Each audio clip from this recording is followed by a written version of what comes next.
말씀과 함께 교재 59페이지입니다. 59페이지 제가 읽겠습니다. 79편은 예루살렘에 임한 큰 재난으로 인해 하나님께 부르짖는 탄원시입니다. 시인은 이방 나라들이 주의 성전을 더럽히고 주의 백성을 죽인 사실을 고발하고 비참한 현실에 대해 토로합니다. 그리고 죄에 대해 용서를 구합니다.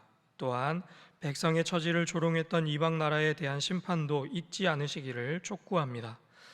80편에서 시인은 고난으로 황폐해진 포도나무, 즉 이스라엘을 다시 돌보아 달라는 간절한 회복의 기도를 드립니다. 주의 능력으로 소생시켜 주시고 구원하여 주시기를 간절히 호소합니다. 오늘 우리가 읽은 시편 79편과 80편의 말씀은 공통의 주제를 담고 있습니다. 그것은 바로 나라의 구원과 회복을 바라는 기도, 간구가 담겨 있다라고 하는 것입니다. 그리고 이 두 편의 시는 아주 구체적인 사건을 바라보고 기록하며 고백하는 시이기도 합니다. 먼저 우리 79편 1절의 말씀, 79편 1절의 말씀을 함께 읽겠습니다. 시작. 하나님이여, 이방 나라들이 주의 기업의 땅에 들어와서 성전을 더럽히고 예루살렘이 돌무더기가 되게 하였나이다. 아멘. 시편 79편은 남유다 왕국의 멸망을 그것의 배경으로 삼고 있습니다. 기원전 586년에 바벨론 제국에 의해서 남유다는 완전히 멸망하게 되었고 예루살렘 성벽은 무너져 내리고 예루살렘 안에 있던 하나님 계시다는 성전 또한 완전히 불타 없어지게 됩니다. 시편 79편의 기자는 바로 이 사건을 놓고, 이 일을 놓고 하나님께 간절히 호소하고 있는 것입니다. 하나님, 이방 나라들이 와서 이 땅을 침공해서 성전을 더럽히고 예루살렘을 돌무더기로 만들었습니다. 여기서 우리는 남유다 왕국이 왜 멸망했는지, 그들의 성벽과 성전이 왜 무너지게 되었는지에 대해서 살펴볼 필요가 있습니다. 우리가 성경을 읽으면서 흔히 가나안 땅, 이스라엘이 정착했던 그 땅은 하나님이 약속해 주신 땅이기 때문에 매우 좋은 땅이다라고 생각하는 경향이 있습니다. 그런데 사실 엄밀히 따져보면 그 땅은 좋은 땅이 아니라 정착하기에, 한 나라가 정착하기에는 매우 열악한 땅입니다. 단순히 그 땅의 토지의 비옥도, 가용수의 풍족도 이런 차원에서도 열악한 땅이겠지만 이 땅의 지정학적 위치를 고려해 보면 이 땅은 결단코 한 국가가 살아남기에 그리 좋은 땅이 아니다라는 것을 분명히 알 수 있습니다. 쉽게 우리나라를 생각해 보시면 됩니다. 우리나라 한민족을 대표하는 타이틀이 하나 있는데 그것은 바로 세계 유일의 분단 국가다라고 하는 것입니다. 세계 유일의 분단 국가. 우리나라가 왜 분단 국가가 되었을까? 미국을 위시하는 서쪽의 해양 세력과 중국을 위시하는 동쪽의 대륙 세력 간의 아주 치열한 싸움 때문에 우리나라가 북과 남으로, 남과 북으로 나뉘어져 있는 것이죠. 그 힘싸움에, 해양 세력과 대륙 세력의 힘싸움에 완충작용을 하는 것이 바로 우리가 살고 있는 한반도의 지정학적 위치다라고 할 수 있겠습니다. 그래서 우리가 역사를 살펴보면 끊임없이 외세의 침입이 끊이지 않았다라는 것을 잘 알고 있습니다. 한 번은 대륙 세력이 우리나라를 침공하고 또 한 번은 해양 세력이 우리나라를 또 침공하고 이쪽 저쪽 둘 사이에 끼어 있어서 어떤 때는 왼쪽에서 어떤 때는 오른쪽에서 그런 환란을 당해야 하는 위치에 우리나라가 놓여 있는 것이죠. 이스라엘이 정착해 있는 그 가나안 땅도 딱 그러한 위치에 있는 땅입니다. 그래도 우리나라는 북쪽에는 험준한 산지가 있고 또 남쪽에는 바다로 가로막혀 있어서 그나마 버틸만 했지만 이스라엘이 정착해 있는 그 가나안 땅은 애굽과 아수르, 애굽과 바벨론 그 사이에 딱 끼어 있고 그것을 가로막는 그 어떤 장애물도 없던 그런 아주 열악한 땅입니다. 이런 것들을 놓고 우리가 생각해 봤을 때 왜 남유다 왕국이 멸망했는가? 왜 예루살렘이 무너져 내렸는가? 그 이유를 진단해 보면 그 땅에서 그들이 줄타기를 잘못했기 때문입니다. 이쪽 편을 들어야 할 때는 저쪽 편을 들고, 저쪽 편을 들어야 할 때는 이쪽 편을 들다가 이쪽에서 얻어맞고 저쪽에서 얻어맞고, 그리고 마지막에는 완전히 멸망하게 된 것입니다. 그래서 이들의 멸망은 정치적, 외교적, 군사적 대참사로 인한 필연적인 결과였다, 이렇게 정리해 볼 수 있겠습니다. 그들이 왜 멸망하였는가? 그런 것들을 제대로 하지 못했기 때문이다, 진단 내릴 수 있는 것이죠. 그런데 오늘 우리가 읽은 시편 79편에서는 자신들의 멸망의 이유를 다른 곳에서 찾고 있다라는 것을 확인할 수 있습니다. 우리 함께 79편 5절의 말씀, 79편 5절의 말씀을 함께 읽겠습니다. 시작. 여호와여, 어느 때까지이니까? 영원히 노하시리이까? 주의 질투가 불붙듯 하시리이까? 아멘.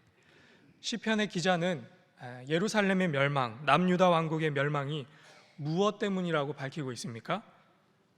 여호와 하나님이 노하셨기 때문이다 입니다. 나라가 멸망했음을 놓고 국력이 약했다거나 외교에 실패했다거나 군사력이 모자랐다거나 이런 아주 현실적인 이유를 대는 것이 아니라 하나님이 노하셨기 때문에 우리가 멸망했다라고 하는 그런 고백을 하고 있는 것이죠. 어떻게 그런 고백을 할 수 있을까? 그것은 바로 하나님께서 온 세상을 다스리신다라고 하는 믿음, 모든 일의 주권이 하나님께 달려있다라고 하는 확신, 그것으로부터 시작된 것이다라고 진단해 볼 수 있겠습니다. 그래서 오늘 함께 기도할 첫 번째 기도 제목은 모든 일의 주권이 여전히 우리 하나님께 있음을 신뢰하게 하소서입니다. 모든 일의 주권이 여전히 우리 하나님께 있음을 신뢰하게 하소서. 모든 일의 주권이 여전히 우리 하나님께 있음을 신뢰하게 하소서. 한 나라의 흥망성쇠나 내 인생의 생사화복이 인간의 노력과 열심과 계략으로 되는 것처럼 보이지만, 그럼에도 불구하고 여전히 그 모든 일들이, 그 모든 일의 주권이 오직 우리 하나님께 있음을 믿음으로 고백하며 신뢰하는 우리 모두가 되기를 주님의 이름으로 축복합니다.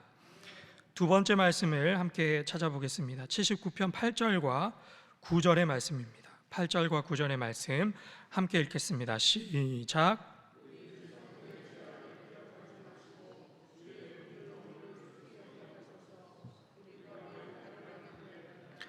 우리 구원의 하나님이여, 주의 이름의 영광스러운 행사를 위하여 우리를 도우시며 주의 이름을 증거하기 위하여 우리를 건지시며 우리 죄를 사하소서. 아멘. 성벽이 무너지고 성전이 불탄 이유가 하나님이 노하셨기 때문이다 라고 한다면, 이제 우리는 왜 하나님이 그들에게 노하셨는가를 떠올릴 필요가 있겠습니다. 왜 하나님이 그들에게 노하셨는가? 시편의 기자는 방금 우리가 읽은 8절과 9절에서처럼 하나님이 노하신 이유는 자신들이 하나님 앞에서 죄를 지었기 때문이다 라고 고백하고 있습니다. 8절에서 나라가 망하기 전 그들의 조상들이 하나님 앞에 지은 죄, 그리고 9절 후반부에는 우리 죄를 사해달라 이렇게 말하고 있죠. 이 부분에서도 확인할 수 있는 것이 하나님이 노하시기를 그치면 그들이 다시 일어나게 될 것이다, 이런 신앙도 담겨 있는 모습입니다. 어찌됐든 간 여기서 우리가 던지는 질문은 그들은 하나님 앞에 어떤 잘못, 어떤 죄악, 어떤 죄를 지었기 때문에 하나님이 노하셨는가를 살펴보는 것입니다. 어떤 죄를 지었기에 하나님이 그들의 삶의 터전을 허물어 버리실 만큼 하나님의 집이라 일컫는 예루살렘 성전까지 불태워 없애버리실 만큼 하나님께서 화를 내셨는가? 남유다 왕국 사람들이 그들의 수도 예루살렘이 무너질 때까지 하나님 앞에 지은 죄는 바로 이것입니다. 그들이 하나님께 예배를 드리지 않았기 때문이 아니라 그들이 하나님께 예배를 잘 드리고 돌아가는 길에 수많은 우상들에게도 절했던 것이 문제였습니다. 하나님께 예배 잘 드리고 돌아가는 길에 바알 신당에 들러서 잠깐 예배드리고 돌아가는 우상숭배, 기쁨으로 했던 그 우상숭배 탓입니다. 그들이 예배 잘 드리고 그래서 겉으로 보기에는 전혀 문제가 없어 보이는데 집으로 돌아가는 길에 힘없는 동족들, 힘없는 이웃들, 그들을 억압하고 갈취하고 고리대금으로 채무자의 재산을 앗아가는 것은 물론이요, 동족의 자녀를 그 돈값으로 노예로 삼기까지 하는 그런 일들이 그 땅 가운데 횡행했습니다. 하나님 사랑은 이미 우상 겸상 숭배로 끝이 났고 이미 이웃 사랑은 도저히 찾아볼 수 없는 시대, 예배는 잘 드리고 있지만 모든 것이 무너진 시대라고 할 수 있겠습니다. 그래서 하나님께서는 그 시대 가운데 분노를 쏟아내셨고 여러 선지자들을 통해 그 행위에서 돌아서기를 간절히 외치셨지만 결국에는 완전히 망하기까지 그들이 행동을 고치지 못했습니다. 그래서 오늘 함께 기도할 두 번째 기도 제목은 삶으로 예배하는 자들이 되게 하소서입니다. 삶으로 예배하는 자들이 되게 하소서. 삶으로 예배하는 자들이 되게 하소서. 하나님을 삶으로 예배한다라고 하는 것은 바로 이런 것입니다. 주일날 예배 잘 드리는 것뿐만 아니라 새벽 기도회에 열심히 참석해서 개근하는 것, 그렇게 열심히 기도하는 것뿐만 아니라 삶의 자리로 돌아가서 그 삶의 자리에서 말씀대로 살려고 발버둥 치는 것, 내 안에 생겨나는 그 우상들을 배역해 나가는 것, 삶 속에서 결단한 것 지켜보려고 애쓰는 것, 이웃 사랑을 실천하고자 나의 자존심과 나의 유익을 꺾어내는 것, 이런 것들이 바로 삶으로 예배하는 모습이 아닌가 싶습니다. 사랑하는 신일의 성도 여러분, 각자의 삶의 자리에서 삶의 행실로 하나님께 영광 올려드리는 우리 모두가 되기를 주님의 이름으로 축복합니다. 이제 마지막 세 번째 말씀을 찾아보도록 하겠습니다. 80편 1절과 2절의 말씀을 읽겠습니다. 80편 1절과 2절의 말씀 시작. 요셉을 양떼같이 인도하시는 이스라엘의 목자여 귀를 기울이소서. 그룹 사이에 좌정하신 이여 빛을 비추소서. 에브라임과 베냐민과 므낫세 앞에서 주의 능력을 나타내사 우리를 구원하러 오소서. 아멘. 시편 80편의 전체적인 주제와 내용은 우리가 앞서 살펴봤던 79편의 내용과 거의 유사한데 한 가지 다른 점이 하나 있습니다. 그것이 무엇인가 하면 79편의 공간적 배경은 남유다 왕국 예루살렘이다 라고 한다면 80편의 배경은 북이스라엘의 멸망, 북이스라엘입니다. 우리가 방금 읽은 80편 1절 요셉이 등장하는데 야곱이 아니라 요셉이 등장하죠. 요셉은 성경 안에서 대부분 북이스라엘의 중심 지파였던 에브라임 지파를 가리킵니다. 그리고 그것은 뒤이어 나오는 2절에서 에브라임, 므낫세 지파에 대한 언급으로 확인해 볼 수 있습니다. 그리고 2절에서 애매한 것이 남부 지역에 위치한 남유다 왕국에 위치한 베냐민 지파가 언급된다라고 하는 것인데 역사적으로 살펴보면 이 베냐민 지파는 지역상으로는 남부 쪽에 속해 있지만 종종 에브라임 지파와 므낫세 지파와 연합했던 것으로 역사학자들은 말하고 있습니다. 따라서 79편은 남유다 왕국 예루살렘이다라고 한다면 80편은 북이스라엘이라고 할 수 있겠습니다. 북이스라엘은 어떤 나라였는가? 북이스라엘은 우리가 열왕기서, 역대기서를 살펴보셔서 잘 알고 있겠지만 한결같이 변함없이 아주 신실하게 우상숭배를 일삼았던 왕국입니다.